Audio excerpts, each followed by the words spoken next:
Muy bien, como decía, buenos días a los asistentes, responsables, organizadores y gracias por haber organizado estas jornadas. El tema da para mucho. Vamos a intentar profundizar cada uno en un campo, pero todavía hay muchas cosas por conocer y por poner sobre la mesa. El tema de la memoria tiene muchas puntas y así está planteado este seminario. Desde ese punto de vista estoy segura de que va a ser muy enriquecedora y tengo que agradecer a los organizadores por haberme invitado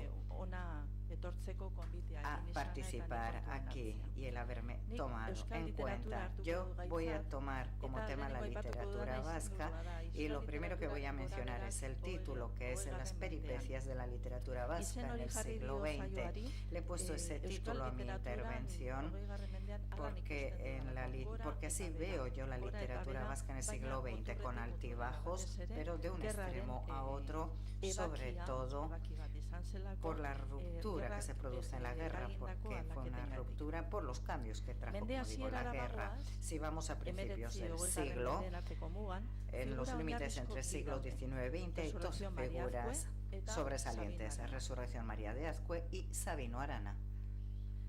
Azcue es una referencia fundamental en la cultura vasca. Desde el punto de vista de la creación, trabajó géneros y muchos ámbitos como la música, la literatura, la ópera, la novela, la poesía. Hizo una gran aportación. En la lingüística publicó Morfología Vasca, Diccionario Vasco, Español, Francés, fundamental. Y en la cultura popular, Cancionero Popular Vasco y Euskal Herriaren Jakintza, que todavía no están investigados lo suficiente. Además de esto, publicó distintas revistas como Euskaltzale y Baizabal y invitó a los escritores más importantes de ese momento. Cuando nació Euskaltzaindia, el año que viene va a cumplir un siglo, fue el primer presidente. Y si este fue un gran trabajador, la influencia que tenía en la sociedad era fundamental. El segundo personaje es Sabino Arana, y este tiene una influencia en otro cambio. También trabajó en distintas áreas, pero trabaja sobre todo en el ámbito político. A pesar de todo, escribió mucho en la literatura, tanto en prosa como en poesía. Como escritor no ha sobresalido tanto, pero su influencia va más allá de la literatura. En los siguientes años, la fuerza que toma la literatura vasca se le debe a él en cierta medida. El propio Lizardi le dedicó un poema como agradecimiento. Es el poema Gure Mintzo, y al final dice: Aspaldian hil zen arren, bizirik dugun gizona, dio Aranagaitik. Egunero berpiz lurrean dagona. Egunero berpiztu behar dugu lurrean egon arren. Besatonetz haren izena, honetzi daitez bere izena, aberriz tamentzos gu jantziarena.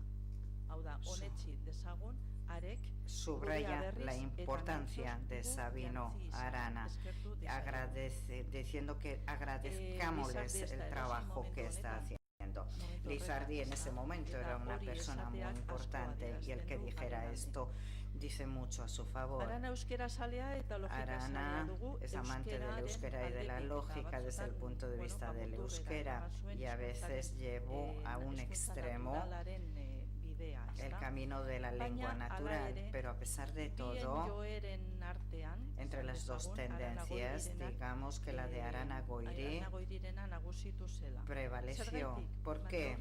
Pues en gran medida porque el proyecto lingüístico lo planteó dentro de un proyecto más amplio, en un planteamiento ideológico. No era solo la lengua, sino que esa lengua estaba dentro de un proyecto de pueblo. Y aunque se dice a veces, no es una pura invención de Arana, lo llevó a su discurso algunas otras creencias y a su proyecto no se le puede negar ese origen popular. A principios del siglo XX nació en nuestra sociedad un movimiento popular y general que atrapó a toda la sociedad. Aquí hemos oído la mención sobre Euskal Pizkundea o el Renacimiento vasco. Aquí hay que situar en ese clima la influencia lingüística y política de Sabino Arana, que nazca el PNV, que es decir que Euskadi es nuestra patria, y esas ideas se relacionan con la cultura. Él murió joven, pero sigue haciendo camino, y en ese clima caliente se convirtió en humus para ello. Cuando empieza el Euskal Pizkundea, tendríamos que situarlo al comienzo del siglo y extenderlo al menos hasta el principio de la Guerra Civil, aunque algunos investigadores sitúan el siguiente paso después de la guerra con la revista Eusko Gogoa. A principios de ese siglo, hasta la guerra, también hubo otros acontecimientos. Aquí vamos a mencionar algunos, pero el movimiento fue muy amplio y muy abundante. Se publicaron, por ejemplo, muchas revistas. Euskal Herria venía del siglo XIX, pero Julio Urquijo abrió la Revista Internacional de los Estudios Vascos RIEF en 1907. Luego Domingo Aguirre, Arturo Campión, Carmelo Echegaray y Julio Urquijo, entre otros, fundan Euskal Herria Arenalde, Euskal Esnalea, Gure Herria, Euskerea.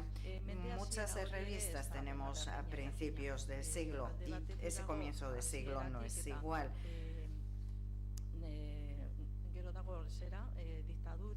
Luego viene la dictadura, la república y distintos periodos, pero no voy a entrar a diferenciarlos. En cualquier caso, se ve cómo hay una gran vida cultural, hay un gran clima de que se crea mucho, y junto con esto hay que mencionar que otras asociaciones, otros movimientos sociales, pues Poliñak, Mendigoizaleak, Emakume Abertzale Batza, etcétera, sobre todo en torno a los nacionalistas, ligado a la literatura y a la cultura vasca.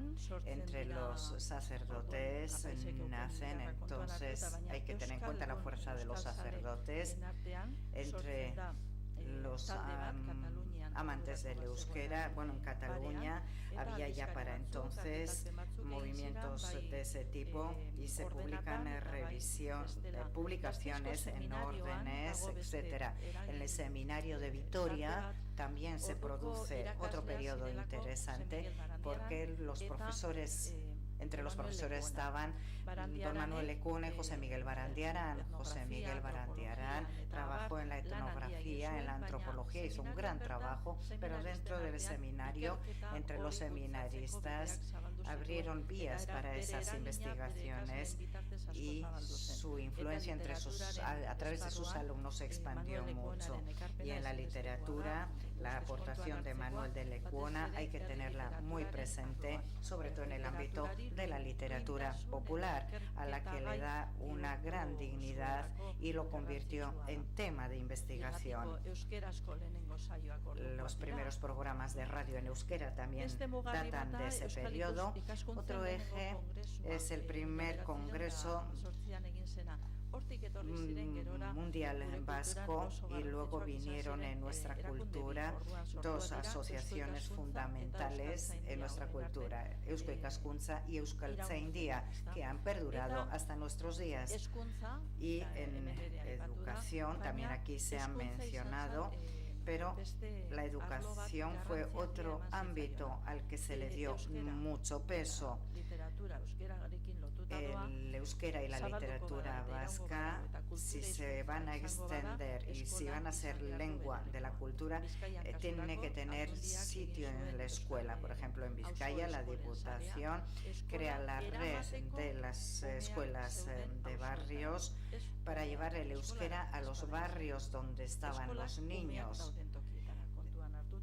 teniendo en cuenta los medios de comunicación de entonces. Se daban clases de euskera ya en Vizcaya antes de la guerra.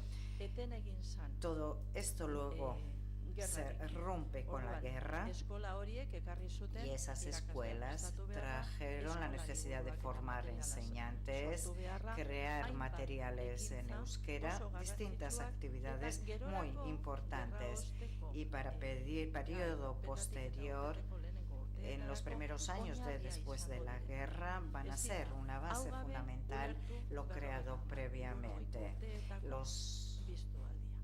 El renacimiento de los años 50-60 no se pueden entender sin este trabajo que se había hecho antes de la guerra. En este clima cultural tan vivo, se produce la era de oro de nuestra literatura, sobre todo en los últimos años previos a la guerra.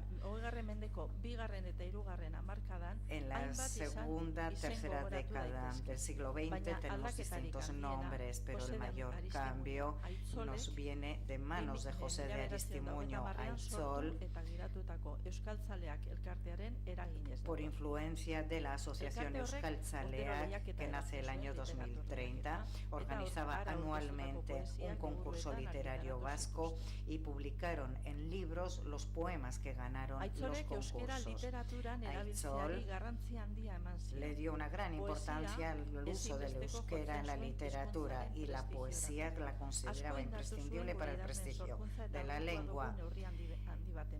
Fortaleció mucho a los escritores, a la creación de los escritores, sobre todo del género poético. Aquí tiene la literatura un gran impulso, pero siempre va ligado al desarrollo de la lengua. Se le quiere dar prestigio a la lengua, para eso la poesía es adecuada y para eso hacemos poesía. Están muy ligados ambos procesos. Aitzol, bueno, ahí vamos a ver distintos nombres que aparecen en las revistas y en las publicaciones de los concursos. Tenemos a Lora Mendiu, Eusebio Urquiaga, Gaztelu, Jaka Kortajarena, etc. Pero algunos tengo que subrayar. Uno de ellos va a ser Esteban Urquiaga Lauazeta. En comparación de otras tendencias, él propuso Bide Barriak, nuevas vías, así tituló su libro de poesía, y con esta innovación también intercala en su poesía culta distintas motivaciones. Tomando como modelo el romancero gitano de Lorca, escribe Arratz Beran, porque con Lorca tuvo una gran amistad y conocía las corrientes literarias que había aquí, así como las que había fuera. Otro de los grandes escritores de ese periodo es José María Aguirre Lizardi. Koldo Mitxelena dice que en sus manos las sensaciones, las emociones y las ideas se convierten en tema fino estético, y su poesía nos eleva nuestra literatura a nivel superior. Escribió el libro de poemas Bihotz Begietan, en el que la forma de manifestar las metáforas, las imágenes, los colores y las sensaciones es una forma muy nueva. Y desde el punto de vista de la lengua, de la expresión, así como desde la lengua literaria, hay un gran avance por cómo se manifiestan las ideas. Y un tercero que tengo que mencionar es Horixe, otro escritor de ese periodo, que es el que más influencia tiene posteriormente. Esto conoce muy bien el carácter de los vascos, la personalidad, la vida, y lo lleva de una clara muy acertada a sus escritos. Hay que decir que desde el punto de vista de la edición escribe libros muy hermosos. Desde el punto de vista de la edición son libros muy hermosos y con una gran dignidad. En la novela, al principio del siglo, tenemos a Kresala y Garoa de Domingo Aguirre, ya que se consideran las primeras novelas escritas en nuestra cultura. Sin embargo, la Euskal Herria que se refleja es más bucólica, más pura. Y después hablaremos más de ese aspecto, porque no hay tantas innovaciones como hubo en poesía. Aquí tengo que hacer un inciso ahora para hablar de las mujeres.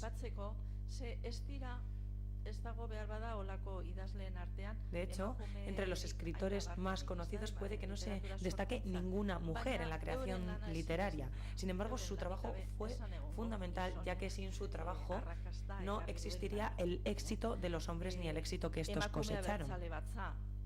Tenemos el Emakume Abertzale Batzar, que se creó por aquel entonces y fue un grupo muy dinámico en todos los aspectos. Las mujeres se reunían y hoy en día diríamos empoderar. Se empoderaron en aquel momento y tuvieron una gran influencia. Daban mítines, salían a la calle y siempre, por supuesto, en un segundo plano, detrás de los hombres. Sin embargo, estaban presentes en las conferencias, en los mítines, y su valor y su trabajo era transmitir la cultura vasca, algo que hacían más en el ámbito familiar y con sus hijos e hijas. Sin embargo, entre esas mujeres están también profesoras. Y aquí tenemos en las fotos grupos de alumnos con profesoras. Aquí tenemos en la izquierda, en la primera foto, un grupo de niños, de alumnos. No sé si se ve bien. Y después también vemos algunas mujeres componentes de Emakume Abertzale Batza. Abajo podemos ver colas para poder votar. Y tenemos que tener en cuenta que es entonces cuando las mujeres obtuvieron el derecho a votar. Así, con el derecho al voto, todas se movilizaron, nacionalistas, socialistas, etc. Y en la última foto podemos ver una mujer dando un mitin. Podemos decir que estas mujeres, para poder cumplir con su función y poder difundir así la cultura vasca, lo que hacían era dar clases, dar mítines, organizar fiestas y diferentes eventos, así como escribir. También escribían estas mujeres. En ese momento no publicaron libros que yo sepa. Sin embargo, sí que hay mujeres escritoras cuyos trabajos se han recuperado más tarde. De hecho, hicieron grandes trabajos de escritura. Aquí tenemos un ejemplo: poesía, artículos, etcétera, de Rose Bustintza, por ejemplo, que fue nieta de Quiriquiño y que trabajaba en la sombra de Quiriquiño sin decir que era escritora. Aquí tenemos unos maravillosos cuentos, sobre todo los que se publicaron en el periódico Euskadi. Son cuentos populares más que creación propia, pero son una gran obra.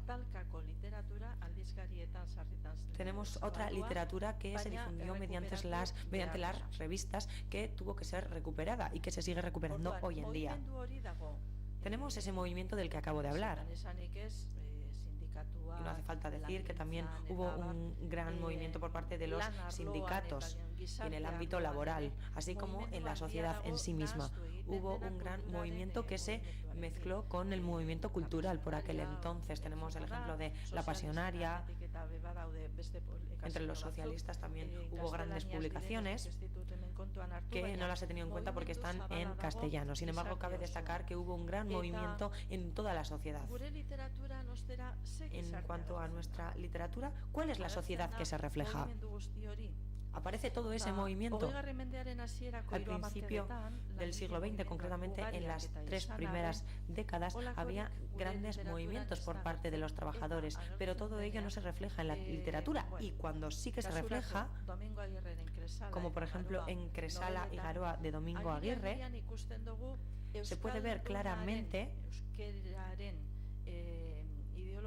la ideología euskaldun no está relacionada con todo eso, sino que está relacionada con otro tipo de sociedad, no con esa sociedad de la industrialización, porque ello genera malas costumbres.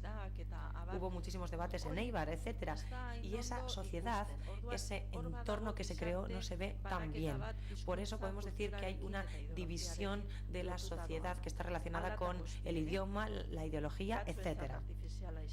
Sin embargo, aunque para algunos sea artificial, fue una gran época para la literatura vasca, tanto en cuanto a la calidad como a la cantidad. Y de hecho tuvo una gran influencia en cuanto a la esperanza y la ilusión que se tenía de cara al futuro. Hubo muchos trabajos, muchos libros que se publicaron y se fomentó la escritura. Y todo ello dio una nueva ilusión, una nueva esperanza a la sociedad en su conjunto. Me gustaría también hablar de la bertsolaritza en mi discurso de hoy.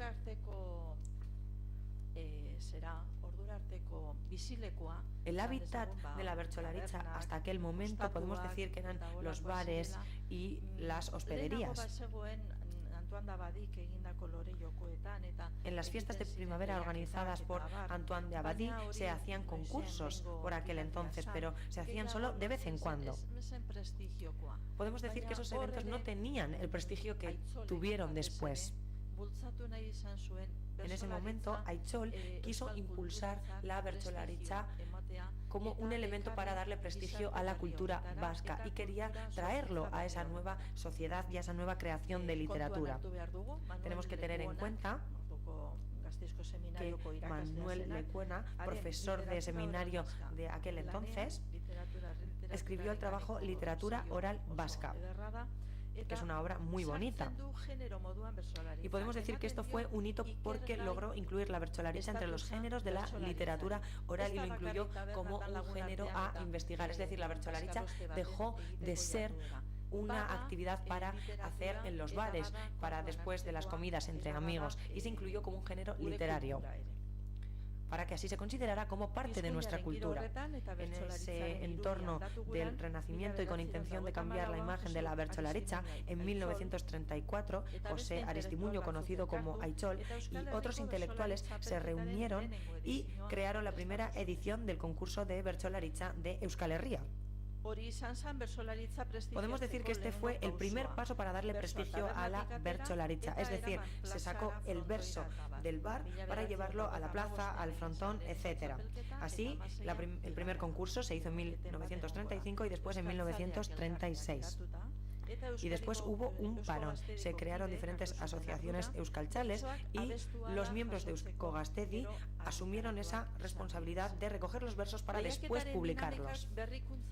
Podemos decir que la dinámica del concurso trajo consigo numerosas novedades para la bertsolaritza.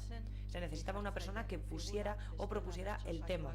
Esa figura era necesaria, porque hasta entonces se hacía de una manera natural, y podemos decir que Aitzol también fue pionero en este sentido. Además, también era necesaria la organización.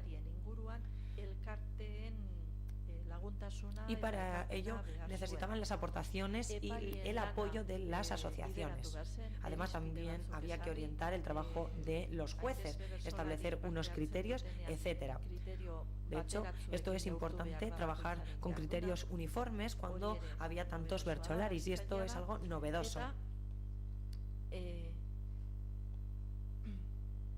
Beste alde batetik, neurri batera ekarri behar da. Por otro lado, había que hacer el concurso, sí, pero había que medirlo, había que establecer un tiempo y un número de versos. Y establecer todo eso era bastante nuevo para aquel momento. Esto fue, podemos decir, el primer paso para lo que conocemos hoy en día. El primer concurso de 1935 lo ganó Basarri. Y el siguiente, Txirrita. Podemos decir que tenían estilos diferentes.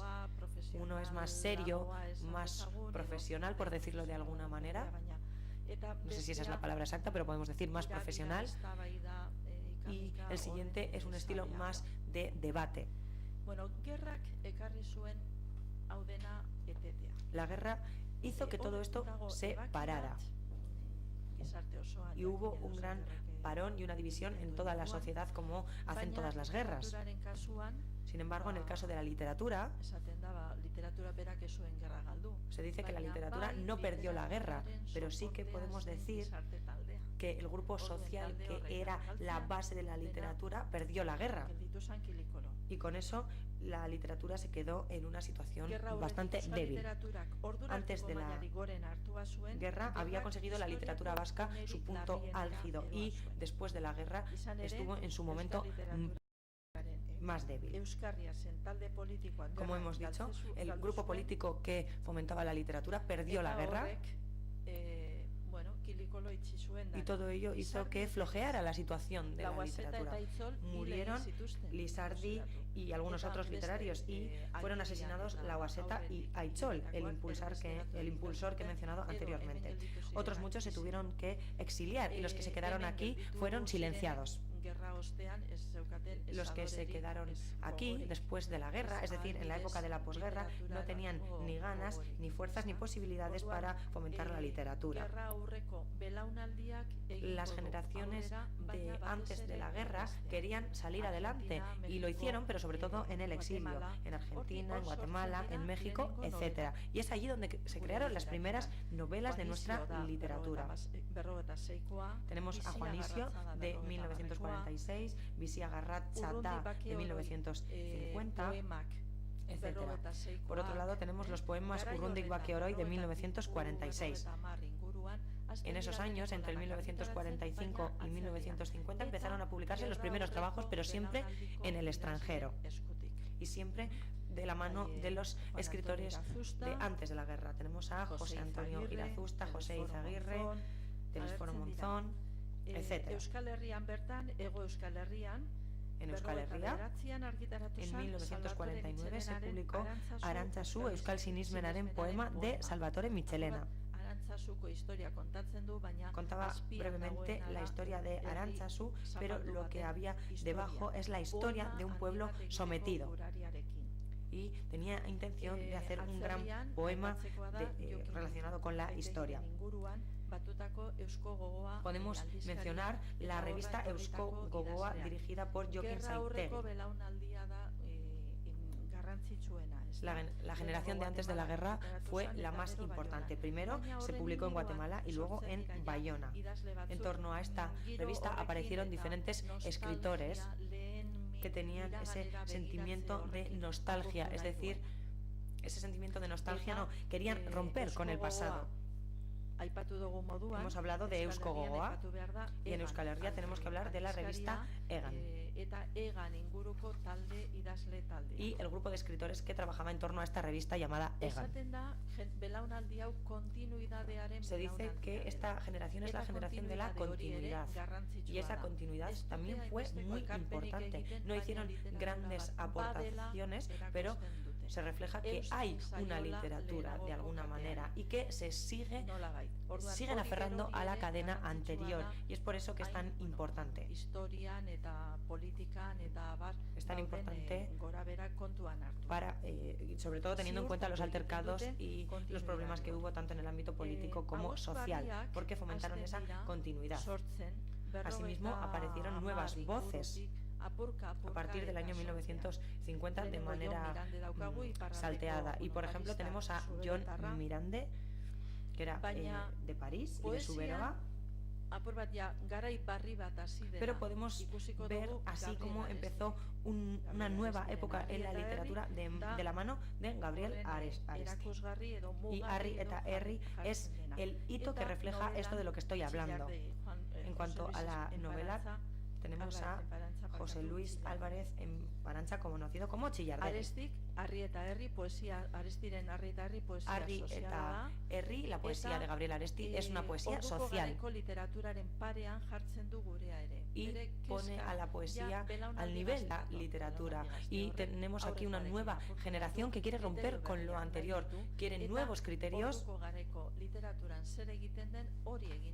y quieren hacer lo que se hace en la nueva literatura, pero en euskera. Tenemos a José José Luis Álvarez Chillarregui, que trabajó en la novela y que quiso reflejar cómo se empezaba un nuevo camino. Después vino Xavier Lete, Ramón Saizar Vitoria y la nueva generación que vino después de estos. En la bertsolaritza pasó más de lo mismo, es decir, hubo un parón en la posguerra. Los bertsolaris de aquí, después de la posguerra, no podían utilizar temas políticos, no podían hacer críticas. Sin embargo, con Alfonso Irigoyen y con el apoyo de Euskaltzaindia, en el 58-59 se hizo el concurso de bertsolaritza de nuevo. Y de ahí partió de nuevo el concurso de bertsolaris de Euskal Herria, que se volvió a impulsar y a organizar. Eso ha perdurado hasta hoy. Y hoy en día, recuerdo un artículo de hace unos años que se hablaba de la final de aquel año y el título era El más tonto licenciado, para contrastarlo con lo anterior. Anteriormente hemos dicho que la bertsolaritza era algo que se hacía en los bares y que ahora los bertsolaris son licenciados, estudiosos y alumnos de la universidad. Se puede hablar de muchos, pero se me acaba el tiempo, así que me gustaría ir acabando. No he hablado en profundidad sobre esta última época, pero como resumen me gustaría recordar algo. Me gustaría recordar el renacimiento vasco de inicio del siglo. Este renacimiento afectó a todas las disciplinas, a la arquitectura, a la pintura, a la literatura y a muchas otras. En cuanto a la sociedad, podemos ver que en la enseñanza y en la expansión se establecieron diferentes bases y sin esas bases no se podría entender lo que supuestamente inventó esa nueva generación. Esta nueva generación vino y creyó que esas cosas con las que se encontraron eran nuevas, pero tenemos que saber que antes sí había escuelas en euskera, a pesar de que luego se crearon las ikastolas. Ya había intención de crear una universidad vasca, aunque se pudo hacer posteriormente, ya existían esas intenciones y esas bases. En cuanto a la literatura vasca,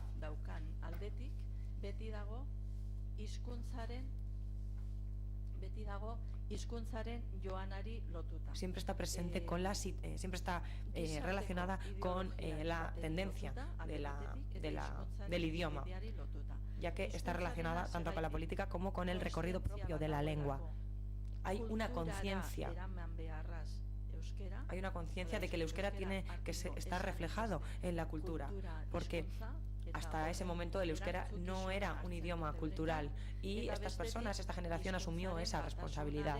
Por otro lado, teníamos la preocupación de la unificación del euskera, porque había diferentes modelos y no había un modelo establecido para el euskera escrito. Y Azkue hizo un esfuerzo para crear un modelo escrito del euskera, a pesar de que los inicios de esto venían de más atrás. Había que unificar el euskera, había que establecerlo y afincarlo. Y todo ello podemos decir que ha condicionado mucho la creación literaria de Euskal Herria, y no podemos olvidar todos estos aspectos, porque son fundamentales a la hora de explicar el recorrido de la literatura. Y esto es todo. Muchísimas gracias.